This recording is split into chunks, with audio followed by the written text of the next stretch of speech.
Basically, my mother's too frail to come into these sessions, so I've been coming on her behalf for 6 months. And we went on another diabetes course last year, so this augmented or made the information more concrete that what we learned last year, we repeated, but we learned extra things on this course.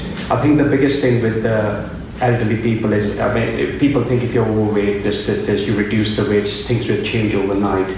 I think what we had to do was look at the diet completely with a food diary, start with that, what we have for breakfast, lunch, evening, how much exercise we do.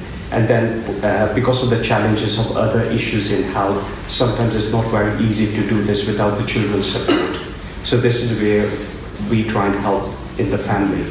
So the big things we made changes with my mother was things like we reduce, she's already frail, so we don't want her to lose a lot of weight and become very weak. So we try to maintain her weight or even try and increase it, but we made changes for, as you've all been doing, probably carbohydrates, less of, and moving it more towards natural fats like nuts, seeds, and more proteins. People think if you just stop eating sugar, everything will be okay, but it's hard to imagine that a lot of the sugars come from things like carbohydrates, bread, biscuits and stuff, bread and so on, and potatoes. So we cut those out, and the weight hasn't dropped too dramatically, but her sugar levels have come down from about 45 down to about 41, 40. So we're nearly there. So this has taken about 6 months.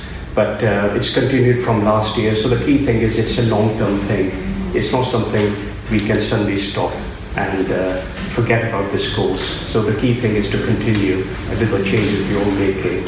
And those are basically a brief summary without going too much. Okay? Thank you.